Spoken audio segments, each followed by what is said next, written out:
बात करते हैं डिमेंशिया के कारणों की, कि डिमेंशिया किसी एक उम्र में सीमित नहीं है। हालांकि हमारे समाज में ज़्यादातर जो डिमेंशिया के मरीज़ हैं वो 65 to 70 की उम्र के बाद ही मिलते हैं और वो सबसे ज़्यादा कॉमन भी होता है। लेकिन हमें ये जानना ज़रूरी है कि कुछ और उम्रों में भी, इवन यंगर एज ग्रुप में भी डिमेंशिया की शिकायत पैदा हो सकती है। इवन जो छोटे बच्चे हैं उनमें भी मेमोरी प्रॉब्लम्स होती हैं, जैसे कि ADHD के पेशेंट्स हैं, ऑटिज़म के पेशेंट्स हैं, सेरेब्रल पाल्सी है, या और भी इंटेलेक्चुअल डिसेबिलिटीज़ वाले जो बच्चे होते हैं उनमें मेमोरी की प्रॉब्लम्स होती हैं। जो यंग एडल्ट्स हैं उनमें जो सबसे कॉमन कॉज है डिमेंशिया का, याददाश्त कमज़ोर होने का, वो है एंजाइटी डिसऑर्डर, जो कि बहुत ही कम रिकग्नाइज्ड है।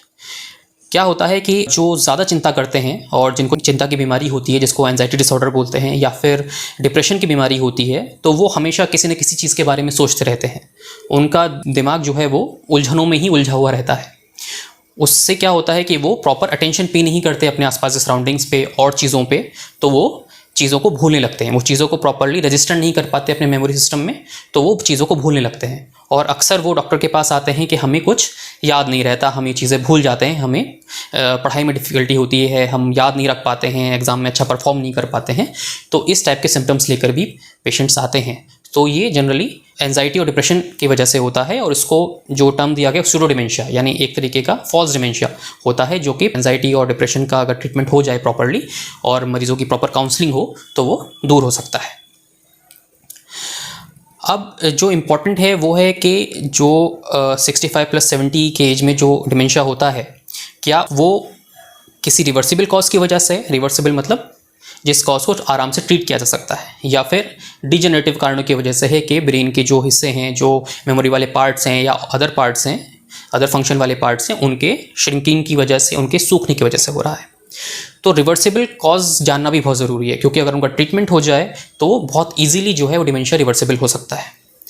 उस सबसे इंपॉर्टेंट कॉजेज़ में आता है थायराइड डिसऑर्डर, जो कि बहुत ही कम रिकग्नाइज़ किया जाता है। विटामिन B12 डिफिशिएंसी हो सकती है। इवन कुछ ट्यूमर्स जो हैं, स्लो ग्रोइंग ट्यूमर्स हैं, वो डिमेंशिया कॉज कर सकते हैं। या फिर किसी को स्पेशली ओल्ड एज में अगर सटल ट्रॉमा भी हो जाता है, उसके बाद एक कंडीशन होती है क्रोनिक SDH, के झिल्ली में खून धीरे धीरे जमा होने लगता है, जो कि दबाव क्रिएट करता है ब्रेन के ऊपर, और मरीज़ जो है एज ए डिमेंशिया प्रेजेंट करते हैं, प्रेजेंटिंग सिम्टम, कि वो डिमेंशिया लेकर के आते हैं और हम स्कैन कराते हैं तो SDH निकलता है। उसके अलावा कुछ क्रोनिक इन्फेक्शंस हैं जो कि डिमेंशिया कॉज कर सकते हैं, और उनको अगर प्रॉपर्ली ट्रीट किया जाए तो डिमेंशिया को रिवर्सिबिलिटी होती है। इसके अलावा जो डिजेनरेटिव कॉजेज़ में आते हैं, जो कि सबसे कॉमन कॉज है, और सबसे common cause degenerative brain disease का जो डिमेंशिया कॉज करता है वो है अल्जाइमर्स डिसीज़, जो कि डिमेंशिया का प्रोटोटाइप डिसीज़ है। डिमेंशिया के अलावा और भी डिसीजेज हैं डिजेनरेटिव, जैसे कि dementia with Lewy body, frontotemporal dementia, progressive aphasia, Parkinson's disease dementia. So ये भी डिजेनरेटिव कंडीशंस हैं जो कि डिमेंशिया कॉज करती हैं, लेकिन सबसे कॉमन वो है अल्जाइमर्स डिसीज़। अब हमें डिमेंशिया के मरीज़ को ट्रीटमेंट कब लेना चाहिए और उसके लिए ट्रीटमेंट में क्या क्या अवेलेबल है। Treatment as early as possible लेना चाहिए, because early treatment leads to early intervention, और उससे मरीज़ के जो डिक्लाइन है उसको, उसकी गति को रोका जा सकता है, कम किया जा सकता है, और जो उसको प्रॉब्लम्स आ रही हैं उनको काफ़ी हद तक उनमें सुधार लाया जा सकता है।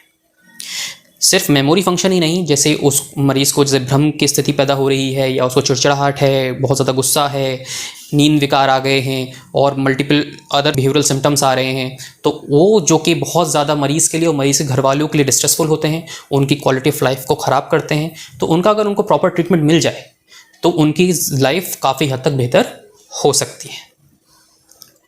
इसके अलावा जो हमारे पास रिवर्सिबल कॉजेज़ हैं, जैसे मैंने पहले बताया अभी थोड़ी देर पहले, अगर उनका ट्रीटमेंट कर दिया जाए तो वो इम्प्रूव हो जाते हैं।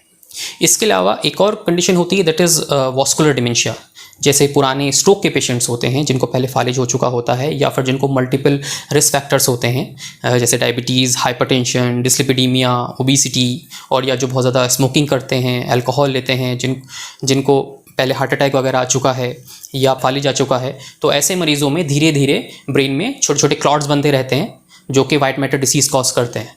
जिसको ल्यूकोएरियोसिस बोलते हैं, और उसकी वजह से मरीज़ को जो है वो डिमेंशिया होने लगता है, दैट इज़ वास्कुलर डिमेंशिया। तो ऐसे मरीजों में अगर रिस्क फैक्टर्स को बहुत अच्छे से कंट्रोल किया जाए तो इसके जो गति है उसको काफ़ी हद तक थामा जा सकता है, और even with adequate control of risk factors patient को जो है काफ़ी आराम दिया जा सकता है। धन्यवाद।